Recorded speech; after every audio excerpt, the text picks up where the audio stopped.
Hey everyone, Micah here with Electrek, and today we are covering the launch of the new Lectric XP 2.0. This is the latest version of a hugely popular entry-level e-bike known as the Lectric XP. The guys over at Lectric e-bikes have just launched the new version, and we've got a list of all of the upgrades as well as the new pricing information. So without further ado, let's hit it.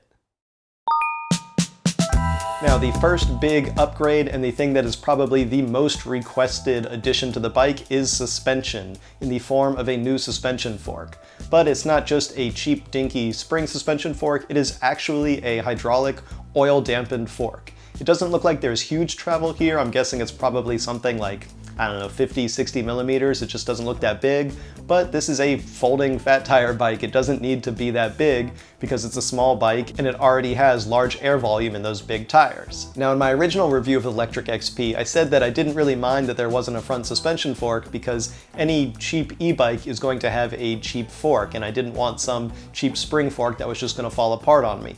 But I really respect that instead of just sticking a cheap Springer fork on this thing, the guys at Lectric e-bikes actually put a pretty decent oil fork on it. So I think that's going to be a really great addition to the bike, and it's just going to make it a lot more comfortable to ride. Now, there is no suspension in the rear still. This is of course a entry-level bike, so you're not going to find rear suspension, but it does look like there's an accessory to add both a suspension seat post and a suspension saddle with springs in it.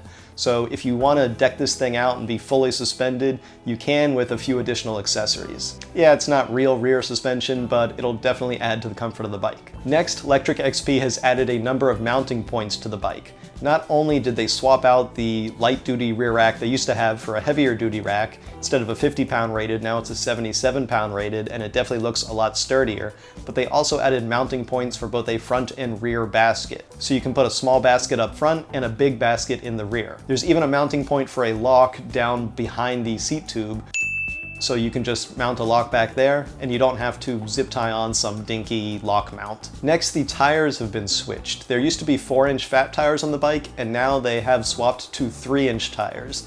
These are almost more of a balloon tire than a true fat tire because they're a little more narrow, but what that does is it increases the agility of the bike. You've got more responsive steering and the bike just feels more nimble. Now, because the tires are narrower, they're not going to feel like those giant 4-inch fat tires when you're on sand or snow or the loosest of terrain, but since most people ride on a variety of terrains, I think those 3-inch tires are going to be a nicer middle ground. So they don't feel quite so big and odd or perhaps sluggish on pavement if you keep the pressure a little bit lower. But when you do head off-road, they're still big enough that you can really get around on different types of loose terrain. The bike is also now IP65 water and dust resistant, so if you're going to be riding through a rainstorm, you don't have to worry about your bike shorting out along the way.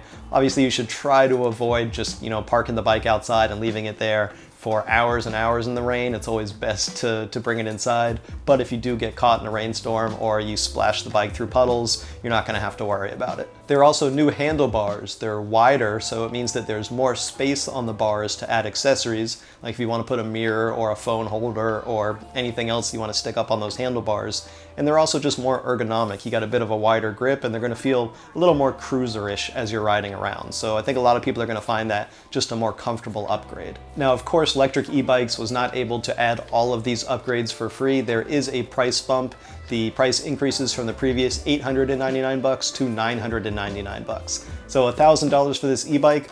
Honestly, I still think that's a great deal. I'd even call it a steal for all you're getting here. I mean, we've got the same performance specs as before, which are great, 28 miles per hour or 45 kilometers per hour. It's got a range of between 25 to 45 miles, which is about 40 to 72 kilometers, depending on whether you're doing pedal assist or throttle riding. The motor is still that 500 watt continuous, but 800 watt peak rated motor. So really good performance in this bike, a lot of interesting new comfort and utility upgrades, and still only $999. I mean, it's hard to beat that. Now, I haven't tested the bike yet, but I have one on the way, and I am super excited to get on this new version of the Lectric XP, but we wanted to make sure that we covered what was a pretty big launch in the industry here first, so you can get all the new information and you can check out the bike.